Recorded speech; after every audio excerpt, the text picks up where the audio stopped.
ایمان لانے سے پہلے حالت کفر میں تھے، 11 بجے حضور کے پاس آئے.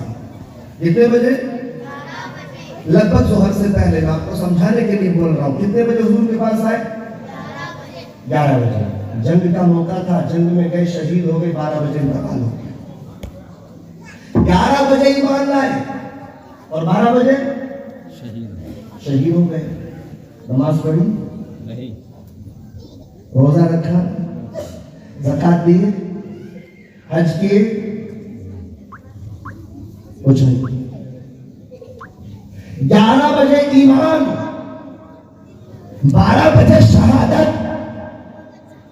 اگر وہابیوں کا یہ دعویٰ ہے کہ صرف نماز سے ہی جنت ملے گی، تخصیص یہ دعویٰ ہے،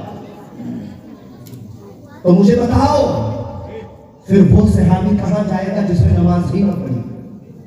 وہ صحابی کہاں جائے گا جس نے روزہ ہی نہ رکھا؟ وہ تو 11 بجے ایمان لایا، 12 بجے شہید ہو گیا. کہاں جائے گا؟ وہابیوں نے بھی کہا جنت میں جائے گا. میں نے کہا تمہارا دعویٰ تو یہ ہے کہ نماز ہونا ضروری ہے. وہ کہنے لگے حضرت کیا آپ نہیں مانتے نماز ضروری ہے؟ میں نے کہا نماز ضروری ہے لیکن ایمان کے ساتھ. بولے کیا بے ایمان بھی نماز پڑھتے ہیں؟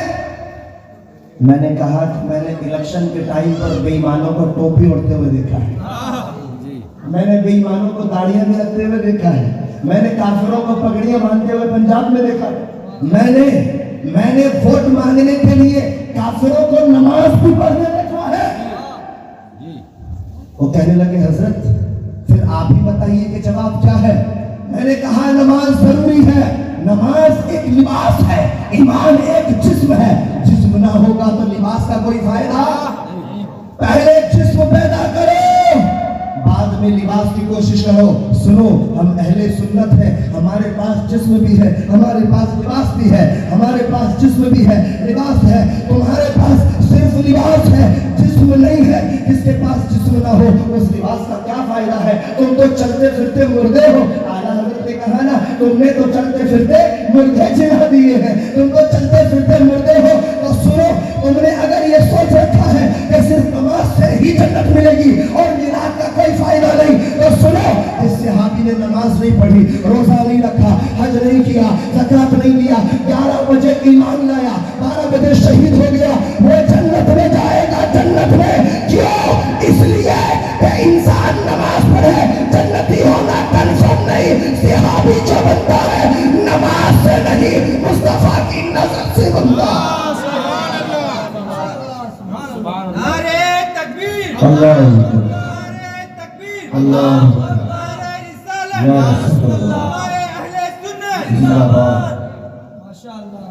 تو شاعر اسلام نے جواب دے دیا، نہ طاعت پر، نہ تقوی پر، نہ زہد و اتقاء پر ہے. ہمارا نامز جو کچھ ہے محمد مصطفیٰ پر ہے. رافضیت بہت آسان ہے. رافضیت آسان ہے. کیوں؟ میں آپ کو بتا دوں آسان نہیں ہے. اب میں نے کم سے کم 1000 سے زیادہ رافضیوں کا میں نے سروے کیا. جب میں ان کی ڈیٹیل پوچھا کہ بھئی آپ پہلے سنی تھے بعد میں رافضی بن گئے، وجہ کیا تھی؟ انہوں نے کہا کہ ہمارا ایک دوست تھا جو شیعہ تھا، وہ پہلے ہمارا دوست بنا، مجھے گھر میں لے کے گیا، کھانا پکانا کھلایا. اس کے بعد اس نے کچھ باتیں بتائی حضرت میرے معاویہ کے متعلق، اور میرے دل میں سنیت سے نفرت ہو گئی اور میں شیعہ بن گیا. 1000 شیعوں کا میں نے سروے کیا. میں بہت پریشان تھا کہ آخر کھانا کھلانے پلانے سے سمجھانے سے آدمی کو ہم سنی تو نہیں بناتے. کتنے وہابی ایسے آپ کسی وہابی کو دعوت کر دو اور اسے اعلیٰ حضرت کے بارے میں سمجھاؤ تو کنفرم نہیں ہے کہ وہ سنی بن جائے. کوئی کنفرم ہے؟ نہیں ہے. لیکن یہ لوگ کیوں اتنی جلدی کنورٹ ہو گئے، کیسے شیعہ بن گئے؟ تو میں امام احمد رضا کی کتاب کا مطالعہ کر رہا تھا، احکام شریعت کا مطالعہ کر رہا تھا.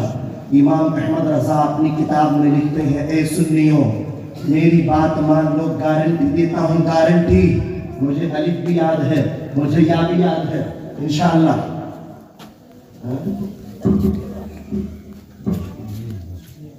امام احمد رضا فرمانے لگے کہ میں گارنٹی دیتا ہوں. میں پڑھنے لگا یا اعلیٰ حضرت آپ کیا گارنٹی دیتے ہیں؟ تو کتاب میں لکھا ہوا تھا اعلیٰ حضرت نے فرمایا کہ جب کوئی شیعہ مرتا ہے تو یہ کیسے نہلاتے ہیں، اس کو کیسے غسل دیتے ہیں معلوم ہے آپ کو؟ یہ مرے ہوئے آدمی کے منہ میں پائپ ڈال دیتے پانی کا اور موٹر سمرسیبل چالو کر دیتے، آن کر دیتے. جو مردے کا پیٹ موٹا ہو جاتا ہے، پھول جاتا ہے، تو پاخانے کے راستے ہاتھ ڈال کے پورا پاخانہ اور پانی باہر نکالتے. تو ان سے کوئی پوچھا بھی ایسا کیوں کر رہے ہو؟ بولتے اللہ کی بارگاہ میں جا رہا، پاک ہو کے جانا. میں نے کہا جو تو تازیہ بناتا تھا تو تب وہ اللہ کی بارگاہ میں نہیں جاتا تھا؟ تو تب تائے کو پاخانہ رکھتا تھا جب تو زندہ تھا، جبھی زندہ تھا تبھی کاڑنا تھا نا پاخانہ ایسا. مرنے کے بعد کائے کو کاڑ دیں جی؟ مرنے سے پہلے کاڑنا تھا. اب وہ کیا کرتے؟ اعلیٰ حضرت فرماتے وہ جو پیٹ میں سے پاخانہ اور پانی نکالتے وہ مٹی کے ایک گھڑے میں کمبل میں بھر کے رکھ لیتے. جب کوئی سنی ان کے یہاں کھانا کھانے جاتا ہے، پانی پینے جاتا ہے تو اس کے 2 قطرے ڈال کر کے وہ کھلاتے. اس کو بولتے ہیں قلتین کا پانی. میرے ایک بڑے قریبی انسان نے جو مینار بنانے کا کام کرتا ہے، اس نے اپنی آنکھ سے یہ منظر دیکھا ہے. وہ مینار بنانے کا کام کرتا ہے. وہ ایک بار شیعوں کے علاقے میں مینار بنانے چلا گیا. مینار بنا رہا تھا، سب سے اوپر بیٹھا تھا. اچانک سے شیعہ کا انتقال ہوا. شیعہ آیا، مرا، اسے لوگ نہلا رہے تھے. سیم ٹو سیم وہی طریقہ. اس کے منہ میں پہلے پائپ ڈالا، پیٹ بھر گیا، موٹا ہو گیا اور پاخانے کے راستے ہاتھ ڈالے اور نکالے اور وہ پورا ایک گھڑے میں بھر کے رکھ لیے. اعلیٰ حضرت فرماتے ہیں لوگوں میری بات کو مان لو، میری بات کو مان لو. یہ شیعہ جب تم ان کے گھر جاؤ گے تو تمہیں یہ اس قلتین کا پانی 2-3 قطرے ڈال کے پلائیں گے، اس لیے کہ ایمان ایک نور ہے. جب تک نورانیت دل میں ہوتی ہے انسان کبھی گمراہ نہیں ہو سکتا. جب میرے پاس چراغ ہے میں راستہ نہیں بھٹک سکتا. راستہ بھٹکانے کے لیے چراغ کا بند ہونا ضروری ہے. توجہ ہو، راستہ بھٹکنے کے لیے اب میں رات میں کار سے آیا، اگر کار میں لائٹ نہ ہوتی، چراغ نہ ہوتا، روشنی نہ ہوتی تو کیا میں آپ کے گاؤں تک آ سکتا تھا؟ نہیں آ سکتا تھا. ایمان ایک نور ہے جو ہمیں خدا تک دکھاتا ہے راستہ.